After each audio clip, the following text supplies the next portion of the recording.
Yeah, and you may not recognize many of the names of the players involved because the attitude will be next man up. Sometimes you have to be ready for whatever comes your way, including Peter King not hearing me today, although we have a workaround that will be put in place, a very high-tech workaround involving producer Matt Casey telling Peter what I'm saying as I say it until Peter can actually hear me, but hopefully Peter will let me know when he can hear me. Maybe he hears me now. Peter, I got you, Mike. Now. I can hear you now. Here we go. Okay. I was kind of looking forward to 2 hours of the challenge of doing a show without Peter hearing me.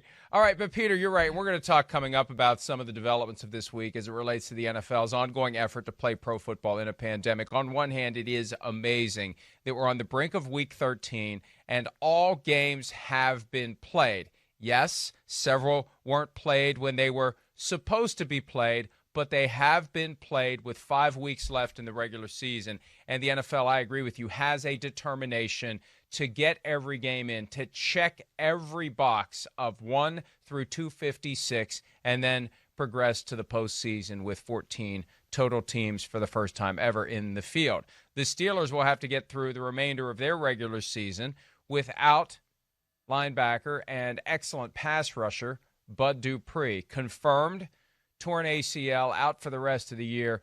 It's unfortunate beyond the obvious. It's an injury that is a grueling rehab that takes away from the Steelers one of their best defensive players and keeps Bud Dupree from playing for the rest of the season. But also the timing is horrible, Peter, because Bud Dupree was in a franchise tag year, months away, just 3 from free agency.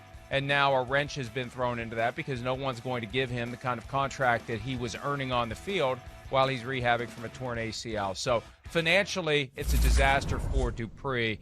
And from a football standpoint, obviously it hurts a team that is undefeated and is trying to finish out the season 16-0. You know, the thing about Bud Dupree is that I think with all the attention paid to T.J. Watt, and rightfully so, he clearly is a top 3 candidate for Defensive Player of the Year. If you watch the Steelers regularly, which we do, you see that Bud Dupree is, Roger Maris to Mickey Mantle. He's a great football player. He was the best player on the field when the Steelers opened the season and struggled to beat the Giants.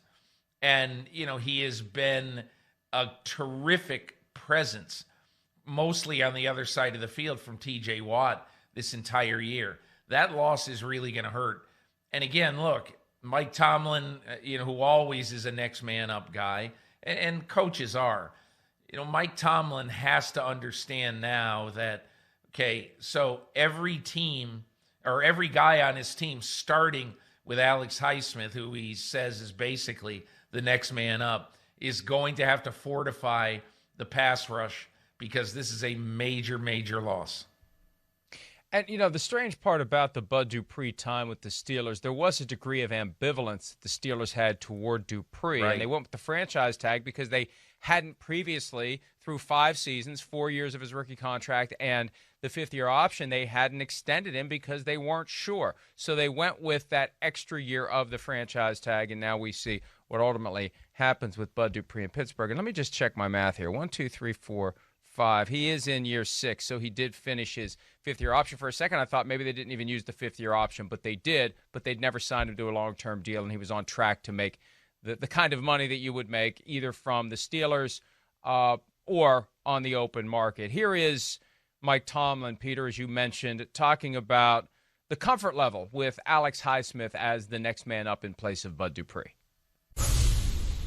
I'm just as comfortable and confident as I was in Robert Spillane when we called upon him, or Kevin Dotson when we called upon him on the other side of the ball. That's life in this business. And so those guys work behind the scenes every day very diligently, preparing themselves for these opportunities, not only in terms of knowing what to do, but just preparing themselves in terms of conditioning for when we ring their bell. And we are ringing Alex Highsmith's bell now, so it'll be exciting to watch him respond to it, but it'll also be exciting to watch his growth, because growth is associated with experience, and no doubt in the upcoming weeks he's going to be gaining a lot of that. Tomlin's entire demeanor there speaks to the cold, hard reality of football. Guys are going to become unavailable for a variety of reasons. And you just have to have the attitude that for whatever reason a guy falls off the train keeps rolling. And there's someone else on the train ready to take over his job. And that's kind of just the way it is. And if you allow yourself to mourn the loss of a player, to grieve over his unfair circumstances now that he's rocketing toward free agency with an ACL rehab, if you stop to do that, you're losing sight of what you're trying to do as the coach of the football team. It feels a little harsh, but it's just kind of the way it is, Peter. You know, I'll abridge this story, Mike, because I know I've bored you with it 16 times. But it's the classic when I covered the Giants in the 80s, and I once said to Bill Parcells, hey, you're playing without George Adams and Carl Banks and Brad Benson and blah, blah, blah this week because of injury. You know what? And I'm basically pre-making an excuse for him. And he said, Peter, give me your media guide. And he starts showing me in the history section of the Giants, WLWWW. He said, this 1965 New York Giants schedule and wins and losses, when you see it, the results, it doesn't say Fran Tarkenton was hurt that day or Tucker Fredrickson was out that day. It doesn't say that. It just says win and loss. And he goes, nobody cares. And that's what's going to happen now with the Pittsburgh Steelers. Tomlin's got the right attitude. Hi, I'm Mike Tirico, and thanks for watching.